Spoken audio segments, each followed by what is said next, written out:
How did these people end up on this boat?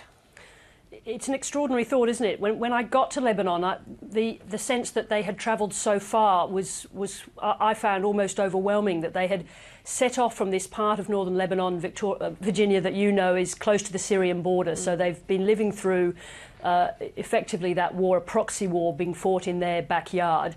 They made contact with local people smugglers who were working for a particularly nasty syndicate operating out of Jakarta, if it's possible to be particularly nasty as a people smuggler.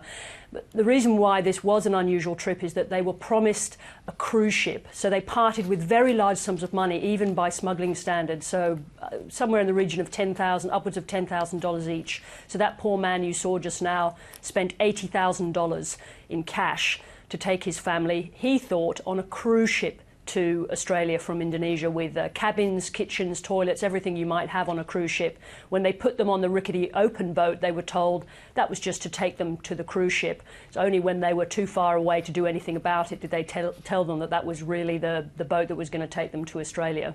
We've been hearing so much rhetoric from both sides of politics about breaking the people smugglers' business model. In the research that you've done, is it broken? It's not broken, but it's an extraordinarily difficult model to break. I mean, it's clear from what I just told you that the smugglers continue to operate their business, but they also continue to deceive the people who are paying these large sums of money to go with them. So we've heard smugglers in Indonesia, in Malaysia, in Lebanon, telling people that the new measures of the government are just a political thing, that this happens from time to time.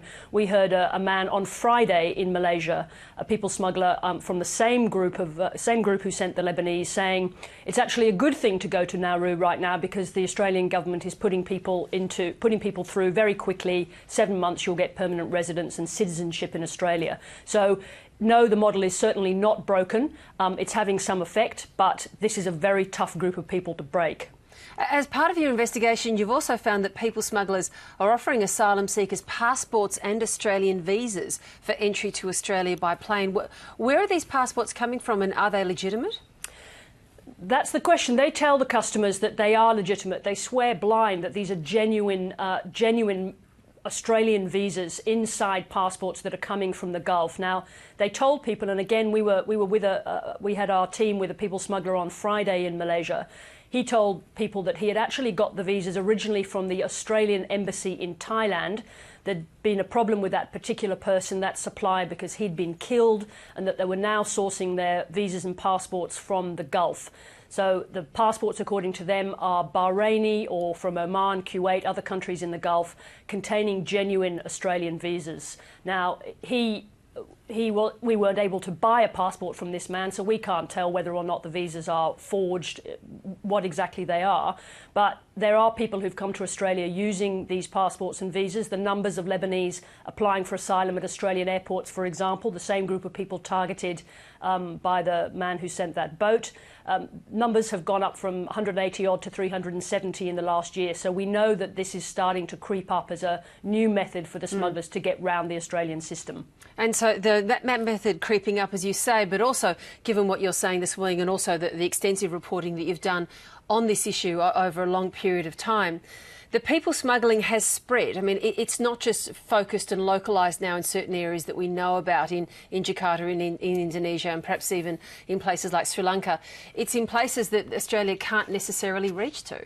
Well, that's right. I mean, I think we were all taken aback when that particularly tragic boat capsized, that most of the people on board were Lebanese. I don't think many of us were aware that there was a people smuggling pipeline that had opened up from Lebanon.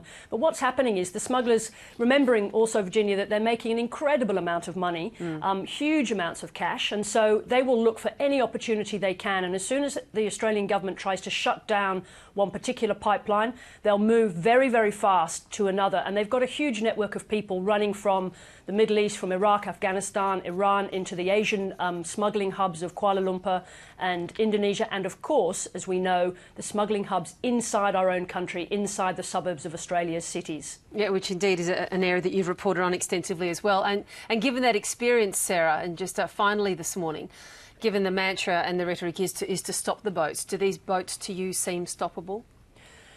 That's a very difficult question. I think the the biggest thing that we have to remember is that when you've got a criminal enterprise making vast amounts of money, that they're not going to stop. So if we don't manage to squeeze the pipeline further up the pipeline, that is in the countries in Asia and in the Middle East where the organisation is happening, they're going to get through, perhaps in smaller numbers, but they will continue to come. The effort has to be in the source countries to stop them reaching the ports.